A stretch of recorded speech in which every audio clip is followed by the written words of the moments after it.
बिस्मिल्लाहिर्रहमानिर्रहीम। Public policy और democratic theory का एक दूसरे के साथ चोली दामन का साथ है।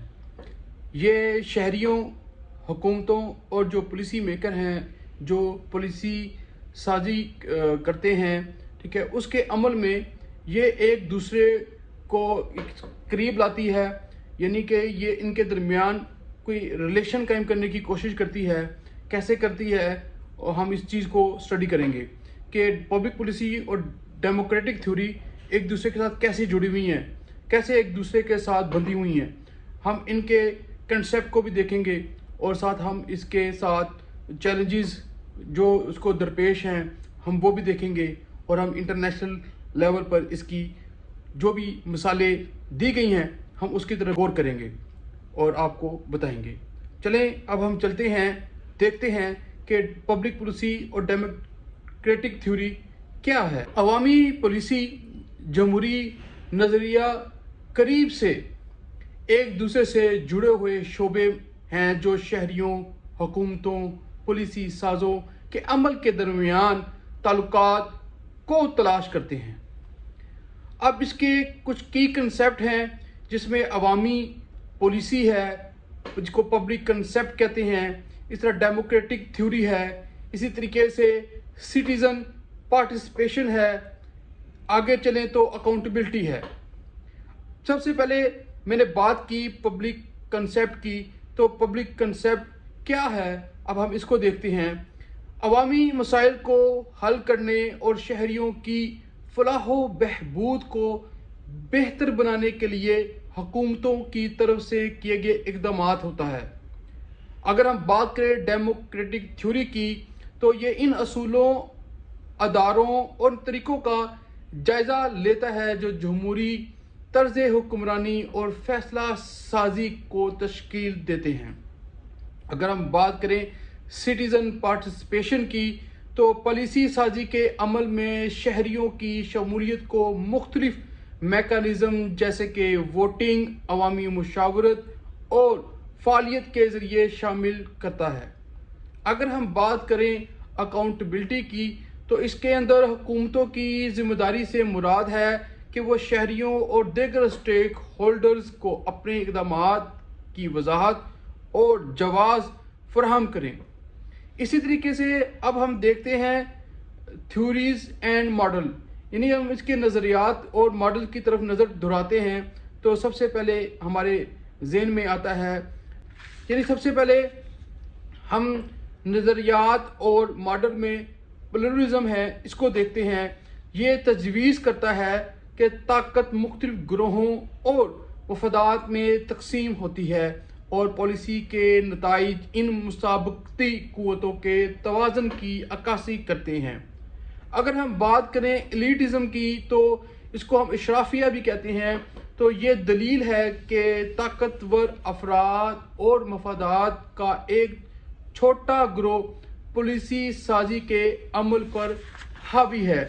अगर हम बात करें कोऑपरेटिज्म की, तो इससे मुराद है ये तजवीज़ करता है कि पॉलिसी साजी में हुकूमत, कारोबार और मजदूर तंजीमों के दरमियान ताउन शामिल है। अगर हम बात करें डेलिब्रेटिव डेमोक्रेसी की, यानी कि सोची समझी जमहूरियत की, तो इसके अंदर पॉलिसी साजी के अमल में शहरियों के गौर व फिक्र और शिरकत की अहमियत पर जोर देती है। अगर हम चैलेंजेस और डिबेट की बात करें, ये जो मुनाजरे वगैरह हैं, तो इसके अंदर सबसे पहले हम देखेंगे इक्वलिटी एंड रिप्रेजेंटेटिव से क्या मुराद है। तो ये गैर मुसावी नुमाइंदगी और पॉलिसी के नताइज पर खुसूसी दिलचस्पी वाले ग्रोहों के असर व रसूख के बारे में खदशात होता है। और अगर हम ग्लोबलाइजेशन और गवर्नेंस की बात करें, तो कौमी खुद मुख्तारी पर आलमगीरियत के असरात और बैनुल अक़वामी इदारों के तासीर के बारे में बहस होता है। अगर हम बात करें टेक्नोक्रेसी और उनकी एक्सपर्टीज़ की, तो पॉलिसी साजी में माहिरीन और टेक्नोक्रेट के किरदार और जमहूरी एहतसाब के ज़रूरत के दरमियान ये तनाव है। अगर हम बात करें पार्टिसिपेटरी गवर्नेंस की, جس کو ہم شراکتی حکمرانی بھی کہتے ہیں، تو یہ پالیسی سازی کے عمل میں شہریوں کی شرکت اور شمولیت کی نئی شکلوں کے ساتھ تجربات ہوتا ہے۔ اگر ہم کی تھنکر کی بات کریں، جو اہم مفکرین تھے، انہوں نے اپنے اپنے پوائنٹ آف ویو سے کیا کیا باتیں کی، تو سب سے پہلے جو نام آتا ہے وہ آتا ہے جان رالز، جس نے کہا تھا کہ اپنے نظریہ انصاف اور اصل پوزیشن کے تصور کے لیے جانا جاتا ہے۔ اور اگر ہم بات کریں رابرٹ ڈل کی، تو اس نے کہا کہ تکثیریت کا تصور اور پولی آرکی کا نظریہ تیار کیا، یعنی کہ اس نے تکثیریت کا تصور اور پولی آرکی کا نظریہ تیار کیا۔ اگر ہم بات کریں جرگن ہیبرمس کی، تو اس نے جان بوجھ کر جمہوریت اور عوامی دائرہ کے تصور کی ترقی میں تعاون کیا۔ اگر ہم بات کریں فریٹز سکارپس کی، تو اس نے گورنرز پر اپنے کام اور مشترکہ فیصلے کے جال، جس کو ہم کہتے ہیں جوائنٹ ڈیسیژن ٹریپ اور مشترکہ فیصلے کے جال کے تصور کے لیے جانا جاتا ہے۔ یہ وہ مفکرین تھے جنہوں نے اپنے اپنے پوائنٹ آف ویو دیے پبلک پالیسی اور ڈیموکریٹک تھیوری کے بارے میں۔ اور اگر ہم ان کی ایگزامپل دیکھیں کہ ایگزامپل کیا ہے ڈیموکریسی تھیوری کی، تو ہمیں پتہ چلتا ہے کہ افورڈیبل کیئر ایکٹ۔ اب یہ کیا چیز تھی افورڈیبل کیئر ایکٹ؟ اس کو ACA بھی کہتے ہیں، جسے اوباما کیئر کے نام سے جانا جاتا ہے۔ 2010 میں منظور کیا گیا صحت کی دیکھ بھال میں اصلاحات کا ایک جامع قانون ہے۔ اس کا مقصد لاکھوں امریکیوں کے لیے صحت کی دیکھ بھال کی رسائی اور استعداد میں اضافہ کرنا ہے۔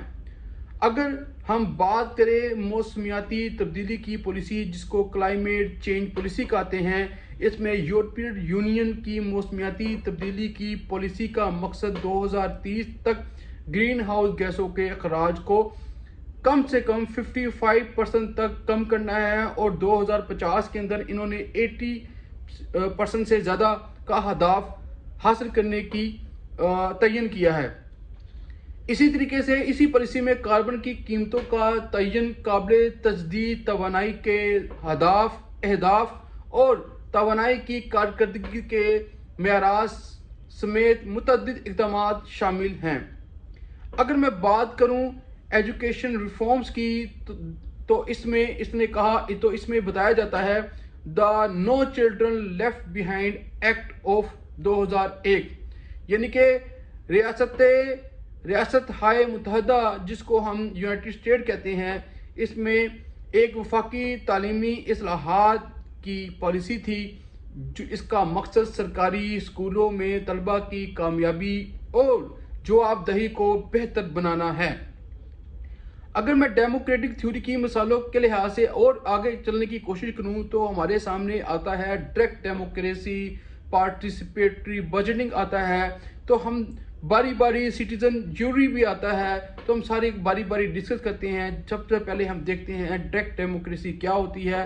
یہ سوئٹزرلینڈ اپنے براہ راست جمہوریت کے نظام کے لیے جانا جاتا ہے، جہاں شہری ریفرنڈم کے ذریعے قوانین اور آئینی ترامیم پر ووٹ دے سکتے ہیں۔ اگر میں بات کروں پارٹیسپیٹری بجٹنگ کی، تو اس میں برازیل کے شہر پورٹو الیگری میں شراکتی بجٹ کا نظام ہے، جہاں شہری میونسپل فنڈز کی تقسیم میں شامل ہیں۔ اگر میں بات کروں سٹیزن جیوری کی، تو اس میں یونائٹڈ اسٹیٹ متحدہ میں شہری ججوں کا استعمال مختلف پالیسی امور پر فیصلہ سازی کے عمل میں شہریوں کو شامل کرنے کے لیے کیا جاتا ہے۔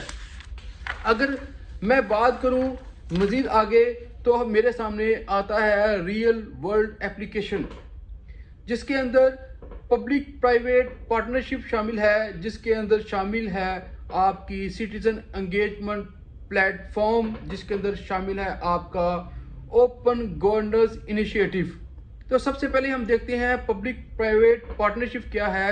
شکاگو شہر نے ایک سمارٹ ٹریفک مینجمنٹ سسٹم تیار کرنے کے لیے نجی کمپنیوں निजी कंपनियों के साथ शराकत की, जिससे ट्रैफिक के बहाव में बेहतरी आई और भीड़ में भी कमी आई।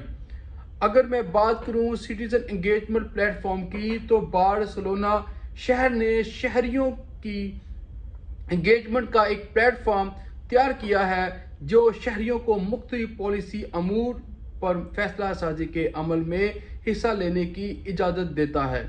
अगर मैं बात करूं ओपन गवर्नमेंट इनिशिएटिव की, तो रियासत यानी कि यूनाइटेड स्टेट की हुकूमत ने ओपन गवर्नमेंट इनिशिएटिव शुरू किया, जिसका मकसद हुकूमती फैसला साजी में शफाफियत, शिरकत और ताउन को बढ़ाना है। ये मिसालें वाज़ा करती हैं कि मुख्तलिफ समाजी, इक़्तिसादी और माहौलियाती चैलेंजों से निमटने के लिए किस की तरह अवामी पॉलिसी और जमहूरी नज़रियों को हकीकी दुनिया के तो सबक में लागू किया जाता है।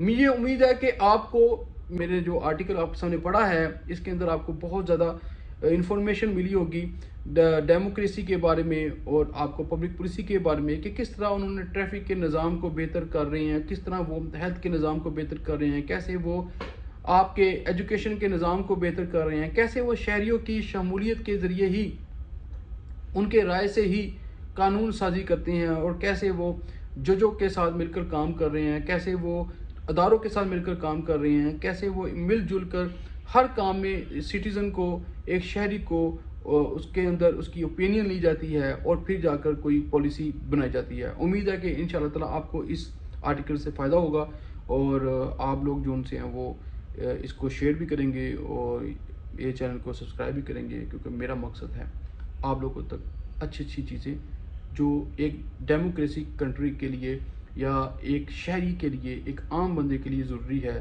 वो आप तक पहुंचाना, क्योंकि पाकिस्तान जिंदाबाद है, पाकिस्तान पाइंदा।